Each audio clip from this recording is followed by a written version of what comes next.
എല്ലാ ദിവസവും അതിരാവിലെ ദൈവത്തിൻ്റെ തിരുവചനം ഭാഗ്യവചനധാരയായി നിങ്ങളിലേക്ക് ഒഴുകിയിറങ്ങുന്നു.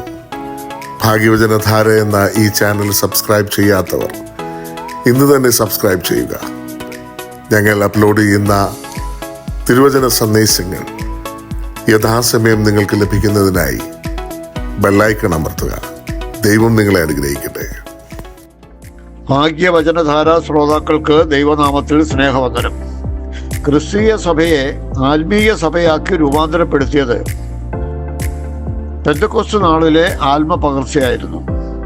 അപ്പസ്തോല പ്രവർത്തികൾ 2-ാം അധ്യായം 1 മുതൽ 21 വരെയുള്ള വാക്യങ്ങളിൽ ഈ സംഭവം വളരെ വിശദമായി പ്രതിപാദിക്കുന്നു. 17-ാം വാക്യം ഇപ്രകാരമാണ്: അന്ത്യകാലത്ത് ഞാൻ സകല ജഡത്തിന്മേലും എൻ്റെ ആത്മാവിനെ പകരും.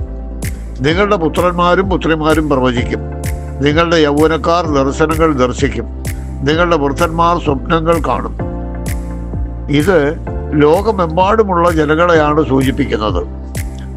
സകല ജഡത്തിന്മേലും എൻ്റെ ആത്മാവിനെ പകരും എന്ന് എഴുതിയിരിക്കുന്നു. രക്ഷ സകല മാനവരാശിക്കുമായി നൽകപ്പെട്ടിരിക്കുന്നു എന്ന് ഇവിടെ വ്യക്തമാക്കുകയാണ്. യേശുവിനെ അറിഞ്ഞവരെയാണ് 18-ാം വാക്യത്തിൽ ഉദ്ദേശിക്കുന്നത്. എൻ്റെ ദാസന്മാരുടെ മേലും ദാസിമാരുടെ മേലും കൂടെ ഞാൻ ആ നാളുകളിൽ എൻ്റെ ആത്മാവിനെ പകരും, അവരും പ്രവചിക്കും.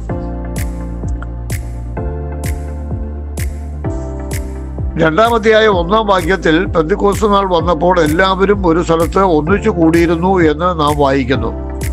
എല്ലാവരും എന്ന് പറഞ്ഞാൽ ലൂക്കോസ് 24:49 കാണുന്ന പ്രകാരം നിങ്ങളോ ഉയരത്തിൽ നിന്ന് ശക്തി ധരിക്കുവോളം നഗരത്തിൽ പാർപ്പീൻ എന്ന് പറഞ്ഞ ശിഷ്യഗണത്തെയാണ്.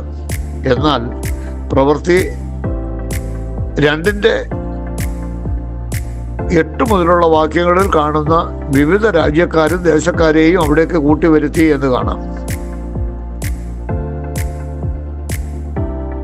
പാർഥർ, മേദ്യർ, ഏലാമ്യർ, മെസൊപ്പൊട്ടേമിയക്കാർ, യഹൂദ്യർ, കപ്പദോക്യക്കാർ, പെന്തോസിൽ പാർക്കുന്നവർ, ആസ്യക്കാർ, ഫ്രൂഗ്യയിലുള്ളവർ, പംഫുല്യക്കാർ, മിസ്രയീംകാർ, ലിബിയക്കാർ, റോമക്കാർ, യഹൂദന്മാർ, യഹൂദ മതാനുസാരികൾ, ക്രേത്യർ, അറബികൾ, 17 തരം ജനത്തെ അവിടെ കൂട്ടിവരുത്തിയിരുന്നു.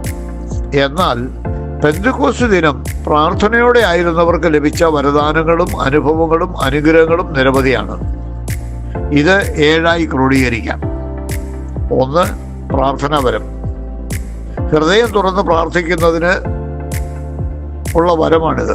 തനിക്ക് വേണ്ടിയും മറ്റുള്ളവർക്ക് വേണ്ടിയും രോഗികൾക്ക് വേണ്ടിയും പലവിധമായ പ്രതിസന്ധികളിൽപ്പെട്ടവർക്ക് വേണ്ടിയും പ്രാർത്ഥിക്കുവാൻ ലഭിച്ച കൃപ. ഇത് അത്ഭുതങ്ങളും അടയാളങ്ങളും വീര്യപ്രവർത്തികളും രോഗസൗഖ്യങ്ങളും നടക്കാൻ കാരണമായി തീർന്നു. 2. യേശു ക്രിസ്തുവിനെ സാക്ഷിക്കുവാനുള്ള വരം. സത്യസുവിശേഷം അനേകരോട് പറയുവാനുള്ള ധൈര്യം. 3. കർത്താവായ യേശു ക്രിസ്തു കൂടെയുണ്ടെന്നുള്ള ബോധവും അസാധാരണമായ ധൈര്യവും ബലവും. 4. സന്തോഷത്തോടെ ആയിരിക്കാനും ആത്മീയമായ ആനന്ദം അനുഭവിപ്പാനുമുള്ള വരം. 5. പാപത്തെയും പാപ സ്വഭാവത്തെയും ഉപേക്ഷിക്കുവാനും വിശുദ്ധ ജീവിതം നയിക്കുവാനുമുള്ള വരം. 6.